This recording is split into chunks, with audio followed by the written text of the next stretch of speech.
I at least wanted you to take a look at page 472, and there's an error actually on this. So if you're more in tune with the diagrams, again, and it really should say figure 11.22. 11.21 is on the other side, but anyway. Here's another diagram that sort of gives you a pathway for solving this type of a problem. If you want to perform a two-way ANOVA, notice how the first step, check for interaction, right? Interaction is present, then you sort of conclude, and that stop sign on the left, it should not say do not perform Tukey test. It should say do not see if there is a factor A and factor B effect, right? So don't, that really should say, do not perform factor A and factor B test, not Tukey test. But then on the right side, you see where it says interaction is not present. Then when you go down there, that's when you have to do the other two tests, right? Factor A effect, that's the rows. If there's an effect, right? If you reject A sub 0, then you perform that Tukey test, right? No, then don't perform that Tukey test. Then go to the right, factor B, same thing, right? But this gives another general flow if you want to take a look at that later, just to give you a general outline. So this is more like a pictorial diagram of everything we just did the first hour, okay? So that if you're better with geometry and pictures or something like that, then that may make it, may drive it home to you. So go ahead and open up that handout. We're going to transfer the data. Now, make sure, because we're going to need our data analysis tool pack. I should have said that before the break. Make sure when you open up your Excel, and we'll look at it together, and click on data, you're able to see that data analysis tool pack there from last week. I'm thinking that once we install it, it should stay there week after week after week. If you don't have it, I guess you have to let me know, but in terms of not being able to install it, not that you don't have it, period. But everybody should have access to that tool pack because we're going to need it on today. All right. Now, let's go ahead and you know what? This has not been successful all semester, but I'm going to try it again. I'm using Zoom. Yes. So you said that we're going to need the two-way ANOVA sheet, and you said there was another one also we needed? Well, yeah, if we get to that point, if you're going to need to use the Tukey, which is later on in the process, then I think I put those on Blackboard.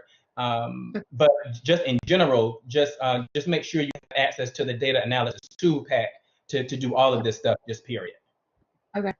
Yeah, now I'm going to share my screen. And I hope this is going to work. If not, we have to make do. Okay, so I'm going to do this. So you're going to see something weird sort of coming through right now, but that's okay. I'm going to open up my Excel sheet. I'm going to open my Excel sheet. And I want to do something, and I'm hoping this is going to work. I hope this is going to work. Yeah. So, because what's going to happen is what you're going to do is open up a blank Excel sheet and transfer the data manually. Oh, okay. Yeah, so I mean, it's just that I can't have all this stuff open up on my computer. So I'm going to share this right quick. So okay. on your screen, let me know if you can see my Excel sheet and me like in a bubble, a little circle. Yes. Yeah. Okay, good. So good. So I'm going to try to explain to you what I would like for you to do.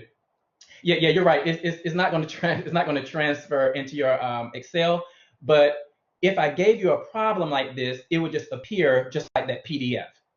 And what you're going to have to do, everybody open up. Yeah, I don't know why this is doing this.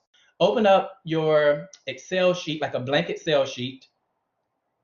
I just kind of did mine before class because I didn't want to have to. Okay, so open up an Excel sheet. Put your name in the top, like put your name and MA321, blah, blah, blah, blah, blah. Because what we're going to do is figure out how to go from the PDF and how to enter the information in Excel. All right. So by the time you finish, yours is going to look like mine. All right. So what I'm going to do, look at page 474. Look at page 474. And what this does, it gives you the idea of how you put the data in Excel when you have a two-way ANOVA. So everybody just go ahead and take the time and manually enter the data. So as you kind of see, I did put Wendy's, type Burger King, Taco Bell, and McDonald's. Because see, this is what you have to do on an exam. All right, Wendy's, Burger King. But then it gets to the factor A stuff. See, the factor A in this problem, and we'll read it in a second. The factor A in this problem, I guess, is ethnicity. Oh, I'm sorry, is location. So you see how I have Harlem there, and I keep repeating it. So I'm going to keep repeating it on my Excel sheet. I guess, was this 6 times, I think? And then Chelsea 6 times. Whatever that factor A effect is in Excel, you have to keep repeating it. Whereas the factor B stuff, you can just write it one time. Wendy's, Burger King, blah, blah, blah, blah, blah. So, and be careful. Make sure you put in the right data. So I'll give you a minute to do that.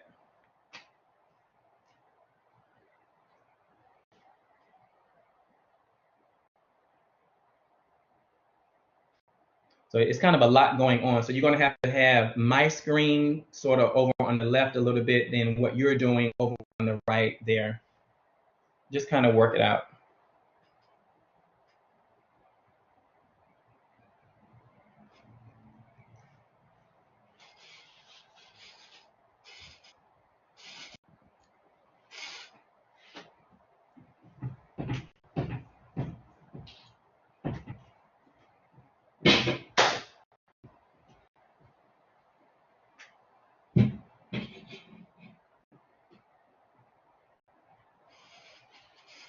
So this is the first thing you would do. You have to make sure you enter the data correctly. If I give you a problem like this exam, I won't be able to tell you how to enter the data. That's just part of it. So make sure you have page 474 handy to remind you kind of how you enter that data.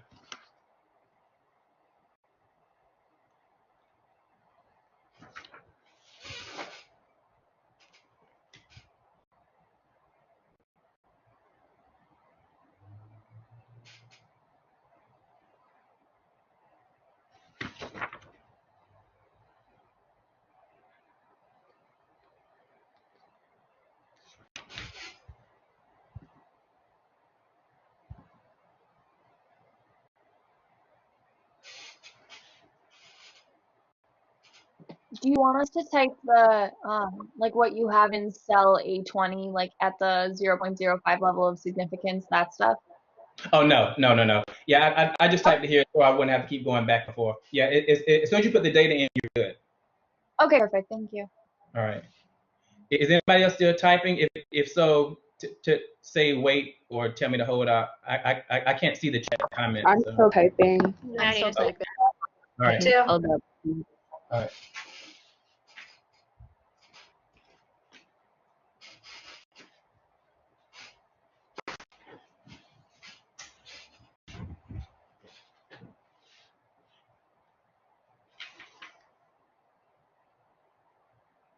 Be really careful. I mean, every number has to be exact, or the results are going to be a little off.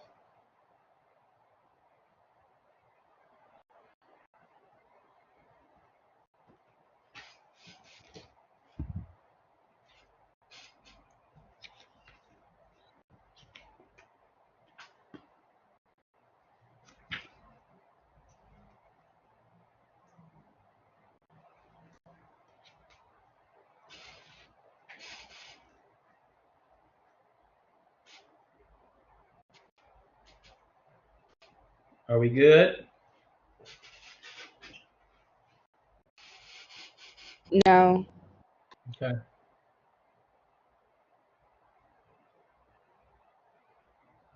So remember, you have Harlem, Harlem, Harlem, Harlem, Harlem. That's 6 times, and Chelsea, Chelsea, Chelsea, Chelsea. You know.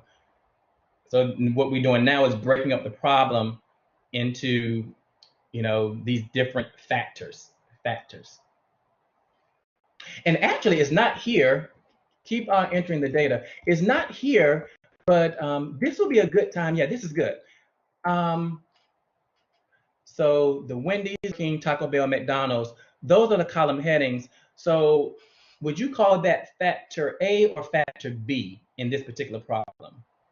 What would the Wendy's, Burger King, like those would be subcategories, would you say in factor A or factor B? Factor B. Okay, good. Those would be factor B. And what title would you give for factor B? So factor B, I'm going to type this up here. Factor B, what heading would you give it? What is factor B in this problem in one word? Restaurants. Good, good, good. There you go. So, and that it wasn't there, but I think that'll help us understand. Okay, restaurants, factor B. Now let's go over here. And I'm going to say, let's see, these are the rows, like factor. Oh, gracious. Factor A. And what one word would you give for factor A? You can't really see it there, but what would you call factor A? Location. Location. Good. Location. So you see how you have the, oh dear. It's really stretching my bandwidth right here, but that's okay. Location, good. So what I'm doing in this problem is investigating or analyzing the effect of restaurants and location on these numbers inside. Now, it may be a good idea when you do this, as I said before, in all of these problems, it may be a good idea to say what I just did here. Do something like factor A, location, just to help you in the problem itself. And so you don't get too swamped and confused. Factor B, restaurants.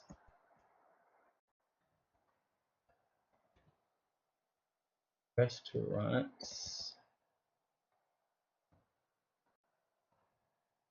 Okay. And what are we actually measuring? Like, what does this data represent, like these numbers? Like, what are we measuring? Drive-through serving times. Very good. Very good. So I'm going to, for every problem, if it lets me, I'm going to say data,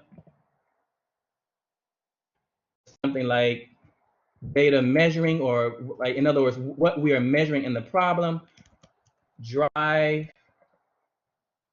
through serving times.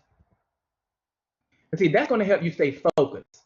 That's going to help you focus. In fact, can I get somebody right quick just to read the problem out loud, just so we can see where we're going? And I don't care who does it. Can somebody just read it? For the fast food restaurants considered earlier, we wish to analyze drive-through performance as an increasing source of revenue again. We investigate drive-through serving times from initial drive-up to the menu board to departure time at fast food chains and at location of restaurants. We gather data based on 2 locations in Manhattan. Okay, very good, very good. So you guys kind of see the setup, and then it has some more stuff up under there. So, all right, so now let's go ahead and do this thing here. We need to see these results. So what I want to do is, and what I'm leading you through, in case you sort of get lost, we're starting on page 472. This is going to tell us how to do it in Excel. 472, 473, and sort of like 474, I guess. So let's go to up here at the top. Let's go to data, up the data, and let's go over to the right. You see the data analysis 2-pack that we should have there, data analysis. So then this should pop up. All right. Now, where do we go? Where do you think we go? What are we doing here?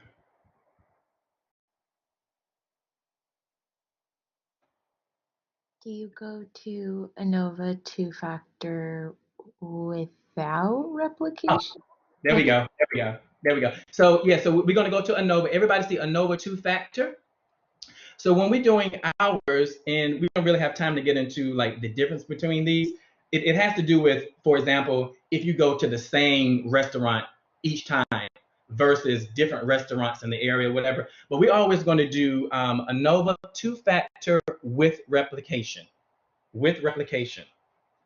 So click on, so it's the second thing there, with replication, not without. Yes. So my Excel says that I have the data analysis tool pack downloaded, but it's not showing up in my data bar. Okay, it should be over there to the right. When you click on data Yeah, and go over to the I'm in data, and then I looked into tools and Excel add-ons, and I have analysis toolbar checked off, and it still isn't showing up. okay, so what you're going to have to do is reinstall it and see if it pops up there again. Going to tools at the top. So and start the whole process all over again. Okay. Go to tools at the top, and then I think it was add-ins. Yeah. And data analysis two-pack and OK, or I go just did, and see if it pops up. yeah, I just did it again, and it's not coming up. Last time we did it, it worked, and I don't know, it's not coming up now for some reason. Okay, so save your Excel sheet and close it, Okay. and then open it back up again and see if it and it's just sort of go through the process all over again. Okay. Okay. All right. Thank you. All right, and then if it's not working, we just have to kind of see how to. I mean, hopefully, because did everybody else's show up from last week? Did you have to redo it? Or did it just was it just there? And I can't read the chat box. So It's just there. it was just there. Okay, I just exited out. I saved it and exited the Excel sheet, and I re-entered it, and it popped up. So I don't know what just happened, Yeah. but it's out now. Okay, good. All right, so is everybody with me here? Again, let me show you what I did.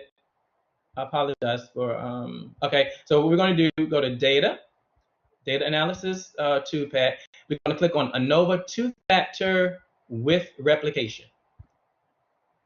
All right, input range. They're waiting for us to, so make sure the cursor is hanging out inside of input range there. Now let's highlight, now be careful what you highlight. This empty cell here, you want to highlight all of this stuff all the way down to McDonald's. You want to highlight those. Don't highlight where it says factor B restaurants or factor A location, just the data itself, starting from that empty blank here, all the way down to 138. Okay, now, rows, now make sure you click inside of rows per sample now. Rows per sample. All right, let's see. How many rows do we have? Rows per sample. Rows per sample. So essentially what this number would be, see if we can figure this out. Rows per sample is essentially how many 1, 2, 3, 4, 5, 6. So we kind of have like Harlem, then each of those has 6, and then 6, right? So let's put the 6 right there. I believe it's 7. Is it 7? Yeah. 3, 4, 5, 6. No, it's definitely 6. Unless I entered something incorrectly. Like, in other words, how many Harlems do you guys have? I could be looking at it wrong. I don't know. 6. 6, yeah. I have 6 as well. Okay, Yeah. so Is it stick? My bad. It's my mistake. okay, all right, yeah, just make sure that that you have that right in there. So I'm looking over these instructions to make sure. Yeah, ANOVA two-factor. Yeah, okay, I think it should be that 6 there. All right, okay. Now our alpha. Now in this problem, what is our alpha? And a lot of times it'll say something like level of significance. So it may not be up top, but I think at the bottom, is it 5%? 0.05? Yes. Yes. Okay. Yes. Now, if it would have said 0.01, then we have to change this number to a 1 inside of here, 0.01. But if it's 0.05, we're good. Now, here's what I'm going to do. In the output range, so click your cursor. Oh, Lord. Click your cursor inside of, oh, I'm sorry. Right here, output range. Last week, what we did is we left it alone. And what happened was it gave us our output on a separate sheet. But this time, I want Excel to give me the output on the same sheet. So click over here, output range. It's the first choice there, output range. Now put that cell, make sure the cursor is flashing inside of there, beside output range. And now what you want to do is click on anywhere in your table, I'm sorry, on your Excel sheet that you want the data to appear. So in my case, I'm going to click right here. That means that when I click OK, it's not going to take it to another sheet. It's going to keep everything right here on this same page. So let's see here. I'm going to say OK. It's working, it's working, it's working, it's working.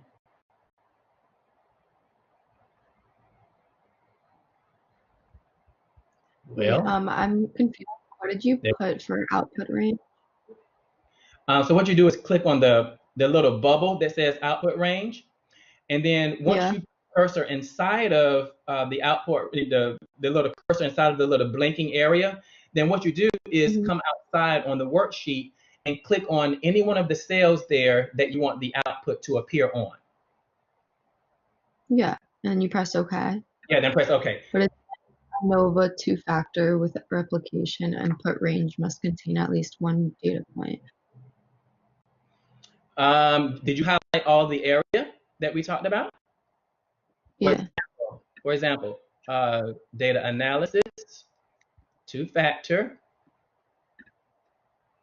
Now mine is going kind of slow because it's, all right. Now, right here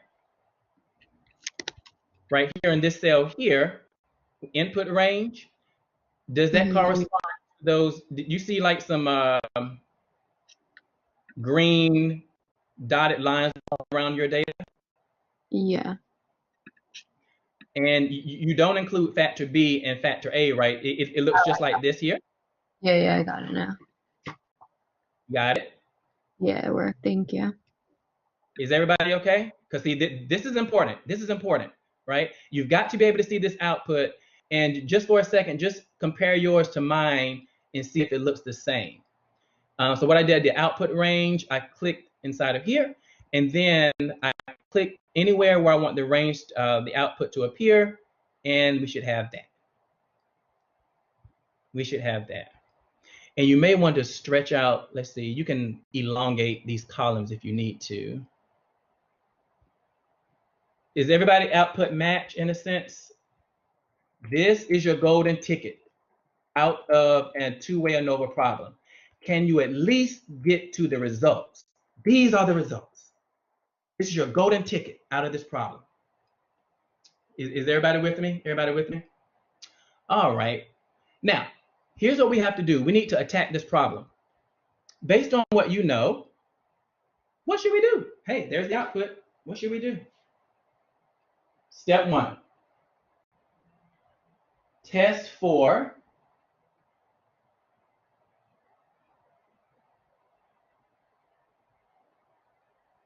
what? Talk to me. Interaction.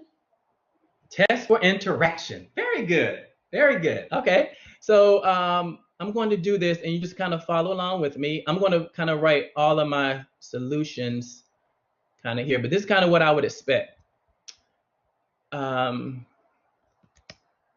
Step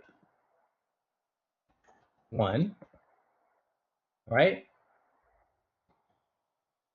I've got to present two hypotheses, 8 sub 0 and 8 sub 1. Look at this problem and tell me what I need to write for 8 sub 0 based on our discussion earlier this morning. What am I testing? H sub 0 should say something, and H sub 1 should say something. What should H sub 0 say in this problem? Everybody look at your notes, and somebody tell me what H sub 0 should say in this problem. There is no interaction. There is no interaction between what and what in this problem. There is no interaction between Restaurants and location.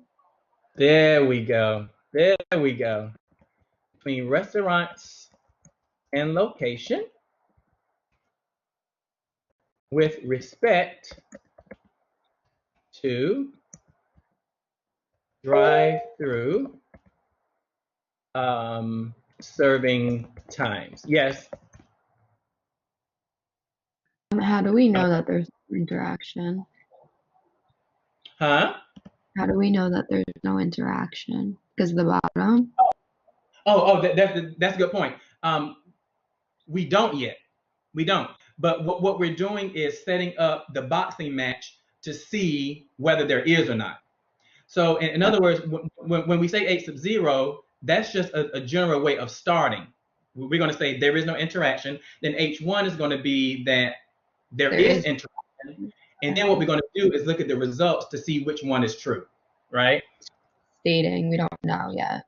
Yeah, we don't know yet. But I'm always going to start setting up the challenge. So H sub 1 says there is interaction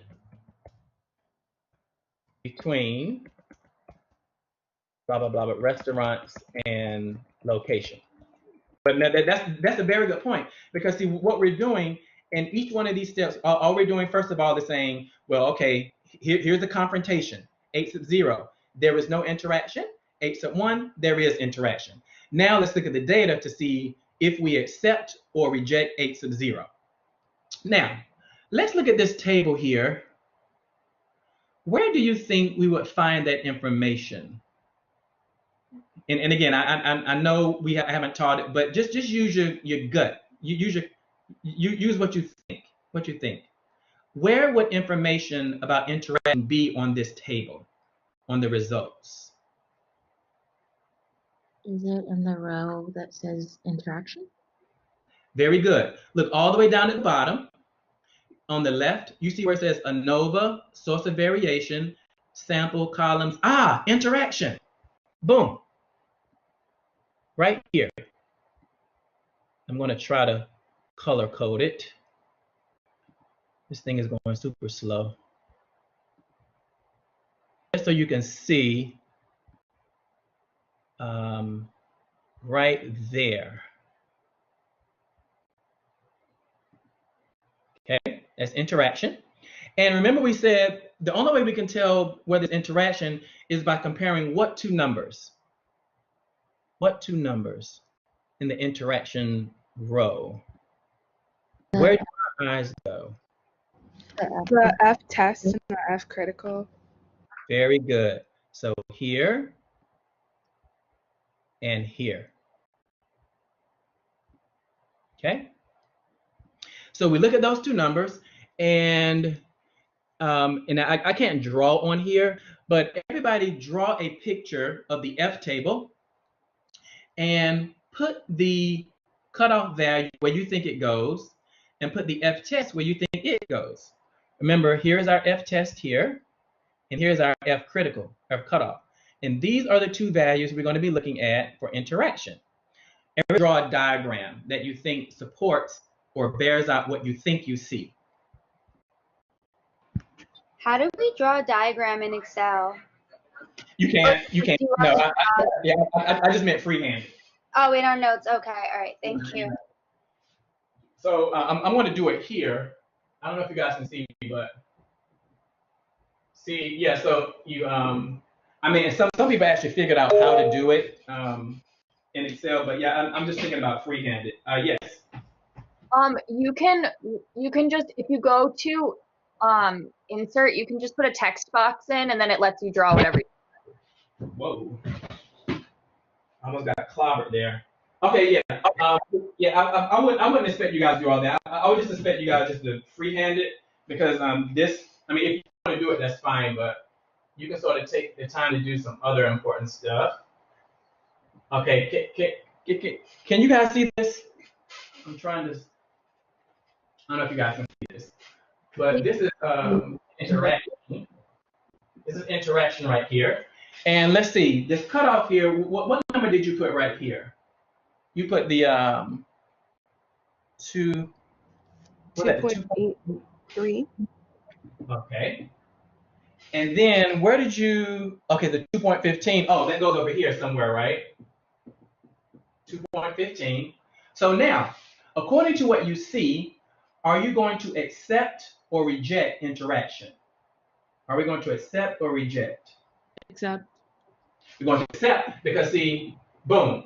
See how this 2.15 is in the acceptance region?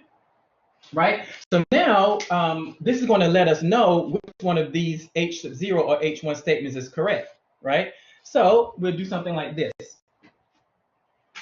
And here's what we're going to have to write. Under here, since our, and I, you know, this, excuse my spelling if I, since our test statistic 2.15 is in the acceptance region. You can say something like, oh, I don't know, less than 2.838 or whatever that cutoff is. We accept. And see, this goes back to the other question. Somebody said, well, how do you know whether we accept or, you know, which one is true? See, here is the defining factor. We accept 8 sub 0. Now, what does 8 sub 0 say? This says, this means that there is no interaction between restaurants and location. Now, in the grand scheme of things, what does that mean regarding the process of this problem? Because see, we just accepted that there was no interaction. There was no interaction. Does that mean we don't have to do a step 2 and 3? What do you guys think? What do you guys think? If you accept 8 sub 0, if you prove that there is no interaction, according to the notes, what does it say? There is no interaction. That means you do need to do the next 2 steps. Yeah, so that means you have to go to steps 2 and 3. If we would have, if this test statistic would have been over here on this side, then we would have rejected 8 sub 0. In other words, these the conclusion that our F test and F crit tell us is whether we accept or reject 8 sub 0, right? So according to this, we have to continue on and do the 2 steps. I mean, quite obviously, I cooked the problem up this way, right? So we could be able to sort of look at, but on an exam, if this would have ended up over here, then I would have had to say something like, since our test statistic is in the rejection region, then we reject 8 sub 0. That means that there is interaction, and we have to say something like this, and I'm going to say hypothetical. Hypothetical. In other words, this is what you would kind of write if you ended up rejecting. I think this is important. If, yes. I'm just confused as to like how you can tell if it's interacting or not. Like I understand the graph, like the picture, but right. I don't get it. Okay, so in other words, what we're doing, even without the picture, you can, well, let me ask you this. Do you understand the picture just by itself? Just the picture itself? Yeah. Because see, what the picture so is it itself like is saying, if it's on? Huh? What are you saying? Sorry.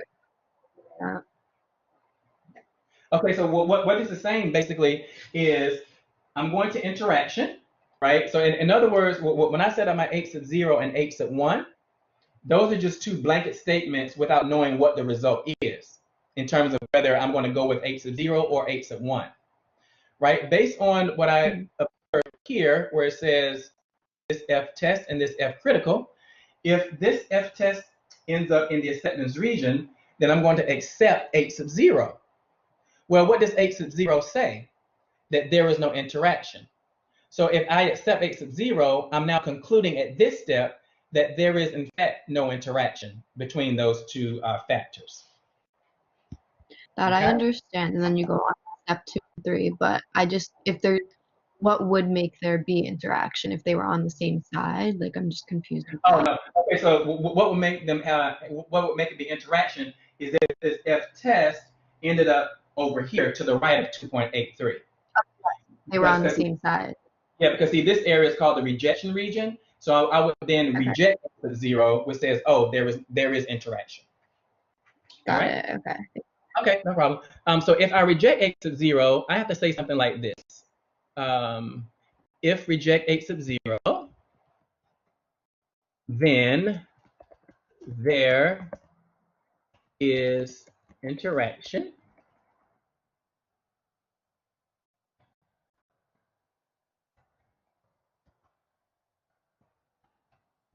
between restaurants, excuse me for spelling, but you get it, and location. There's interaction.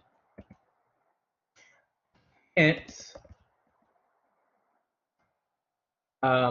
restaurant drive-through times blank.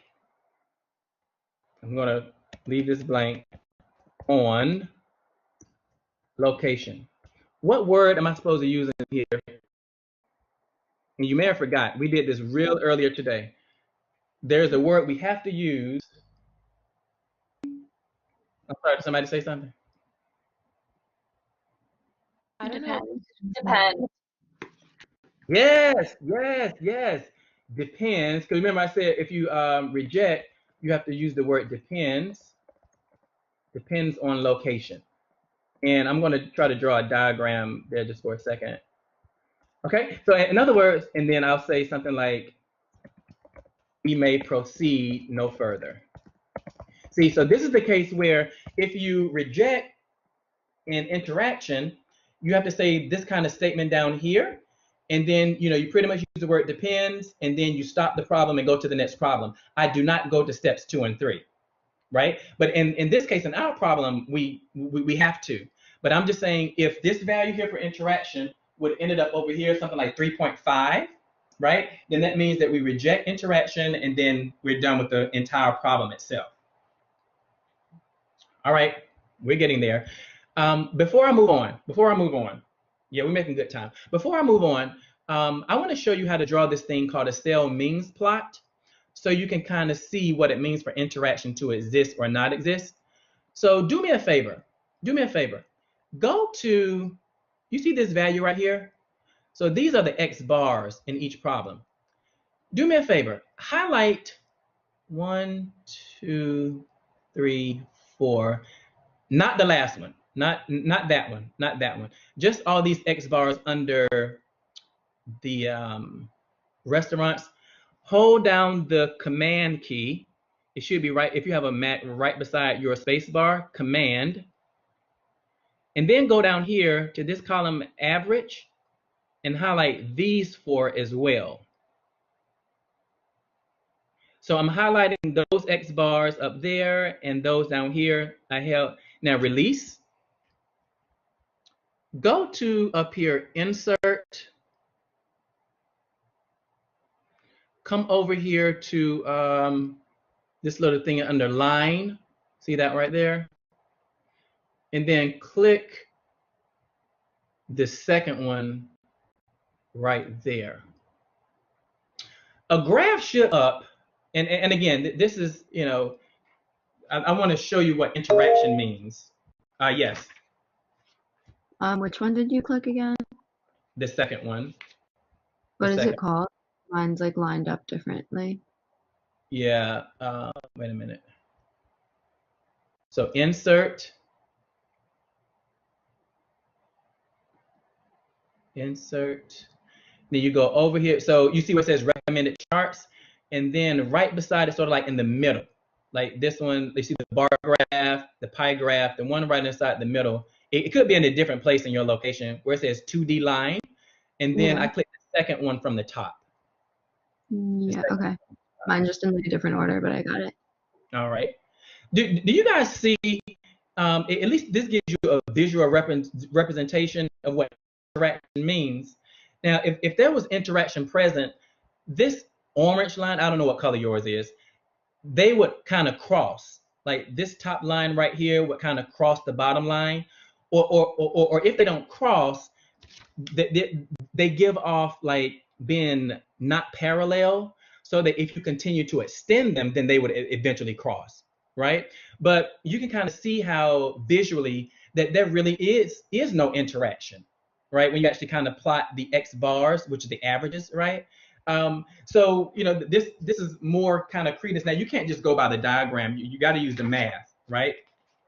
But constructing the cell plot that we just did is, oh dear, I'm trying to figure out. There's some instructions for doing it.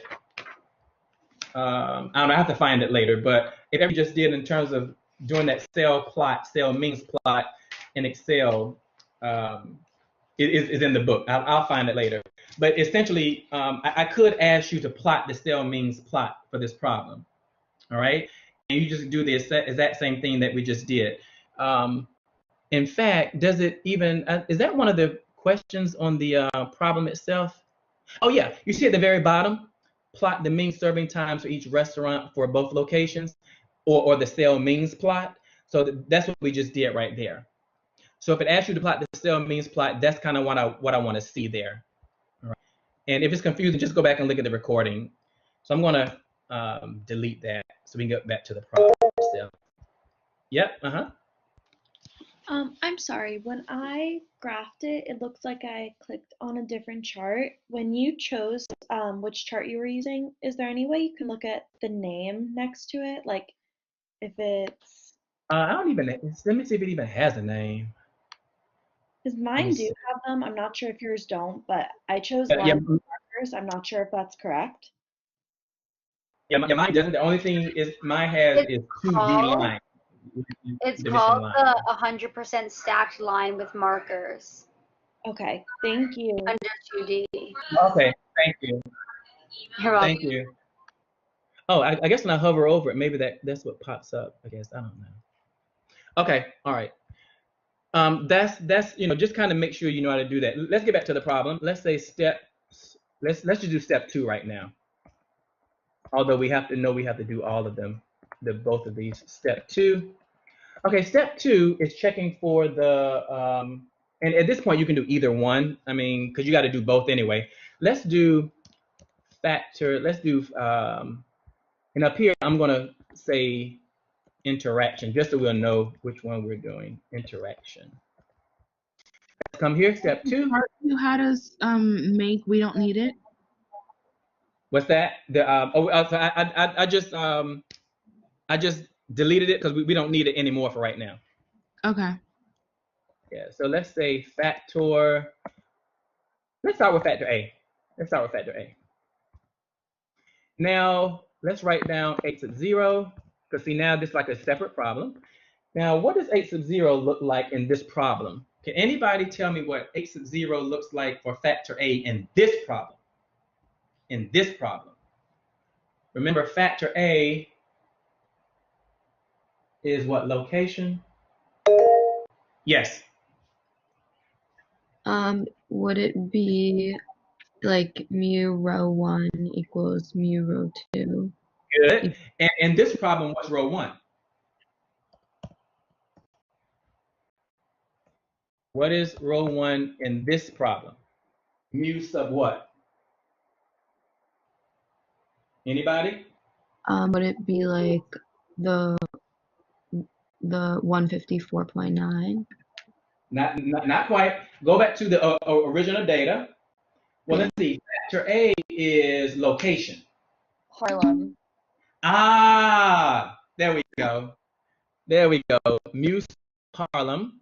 And if you're writing it on paper, if you're writing it, it would look like, the mu thing and then Harlem, small Harlem. In Excel, I'm just saying mu underscore Harlem, but I really mean for it to look like that. Mu sub Harlem equals mu what? Equals mu sub Chelsea. All right. But see, when we did the lecture this morning, I had to just give general answers, but we have to adapt it to each problem now. Now here, notice how we only have 2 values, only like 2 rows. So my H sub 1, in this case, when I state the opposite, since I only have 2 of these, do you see how it makes sense for me to do this? Well, in other words, I'm going to type the same thing, and I'm just going to say not equal to. Not equal to. Because see, normally when we write our H1 in ANOVA, we have to say not all mu's are equal. But if we only have 2 rows, the opposite of that would simply be putting a not equal sign in there, right? Now, if we have 3, we just can't put not equal. We have to simply say not all mu locations are equal. Is everybody okay with that? Everybody okay? So we may have to do something different for factor B. Okay, so let's see. Factor A. Where do we find the results for factor A? Just take a guess. I don't know. We already dealt with interaction. Which one of these do you think would be factor A results? Factor A is location. I'm gonna put that right here. All right, well, look down where it says sample. So here's the column. So sample is always going to be the place that we find our factor A results. And guess which 2 values I'm going to look at? No mystery. This one and this one. See, it's the same thing. Okay? So everybody draw the F table for factor A. Draw the F table and tell me what you think the result will be. Draw the diagram. So this is going to have a different cutoff because I'm looking at a different location. Like, what is my cutoff here? That's the 4. Is that 4.08? 4.08. And now, where does my F test end up? In the acceptance region or the rejection region? Rejection. In the rejection region, because see, this is, oh wow, this is 65. So this is all the way over here somewhere. I mean, it's not drawn to scale. So this is the 65.9, blah, blah, blah, blah, blah, I don't know. So now, see, it's in the rejection area. So now this is going to tell me that we're going to reject H sub 0. Because the result always tells us the action to take on H sub 0. So here we go. Since our test statistic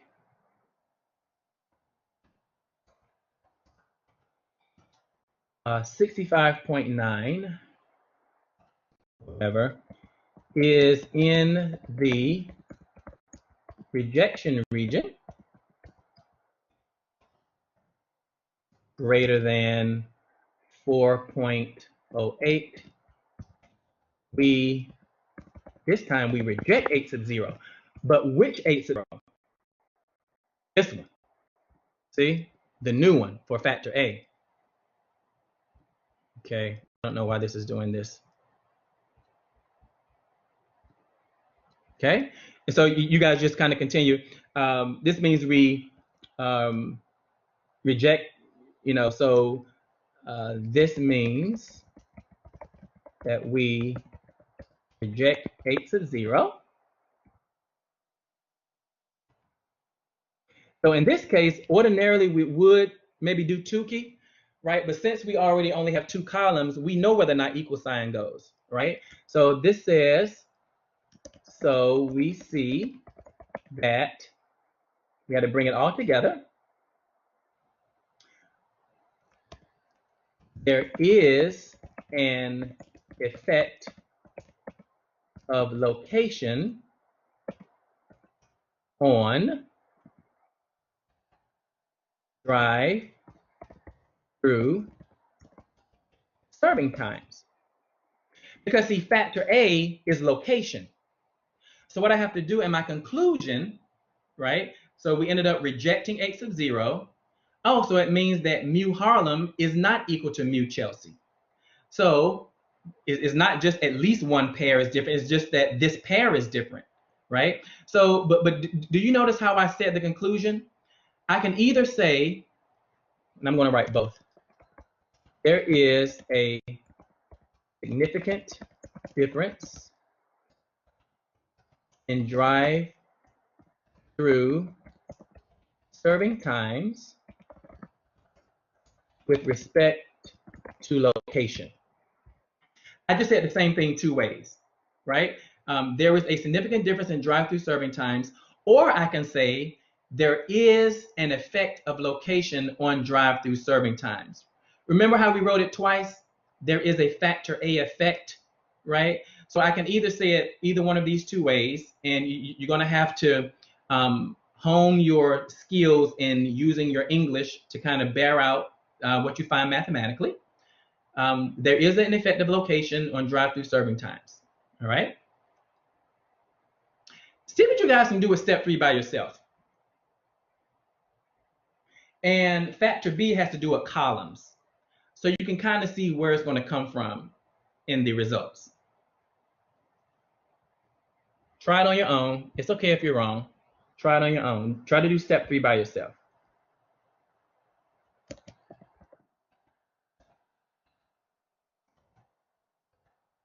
Factor B is restaurants.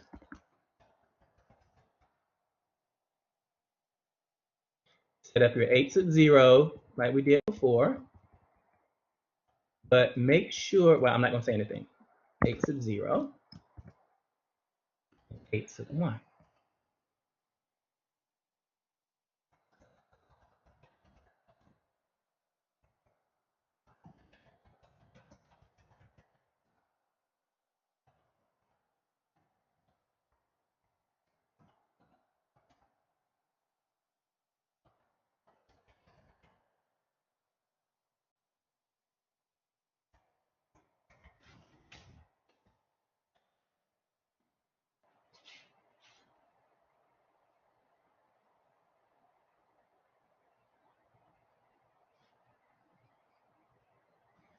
In fact, let's see what we have. I'm just gonna call somebody out the blue. I don't know.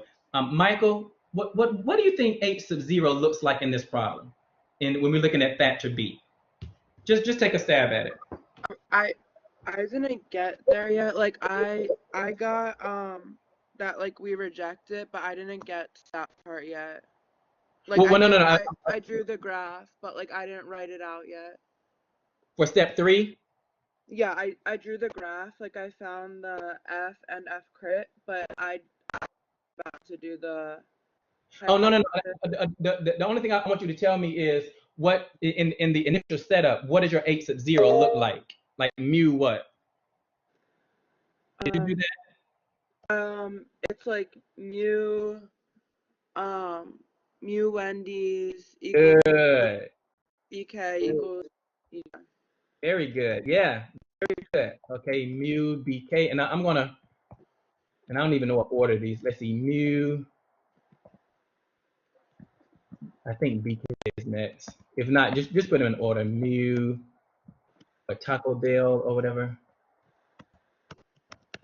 equals mu McDonald's. Now see here. Let's see. Cameron, what does your H1 look like? Are you just gonna put not equal signs in between all of these? Would you just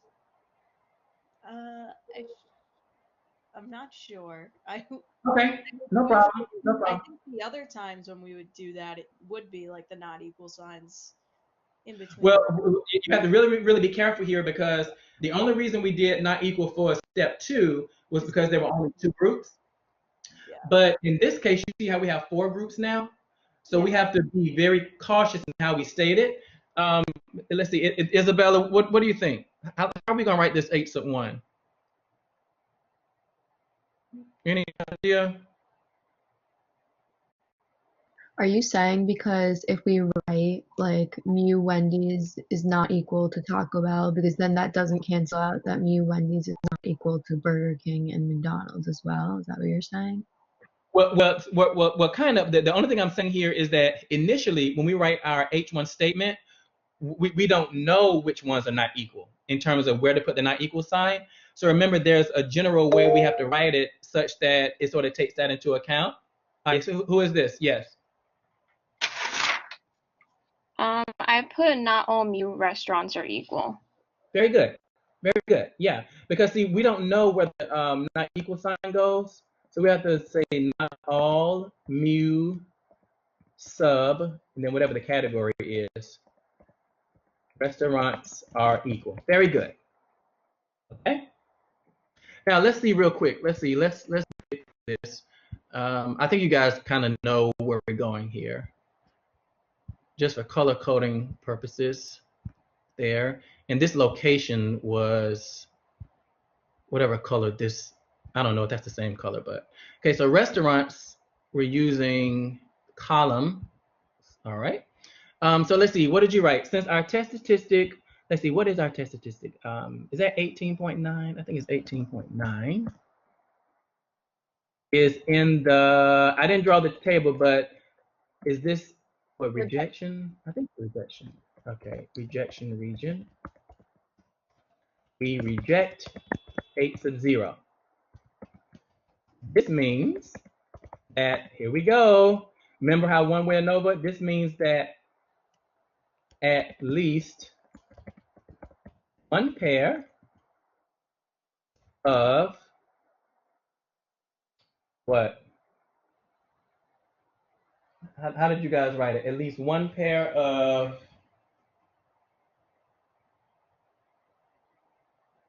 restaurants. Yeah. At least one pair of restaurants. What? Has, I mean, I guess in different ways to write it. Has, yeah, significantly different, what, drive-through serving times? Drive-through serving times. See, I think that's why it's important up at the top for you to say, what is factor A? What is factor B? What is the data? Because those three, you see drive-through serving times, how they sort of keep coming up now. We don't know which ones. So this means we have to use the what procedure? Tukey. There we go. Tukey procedure.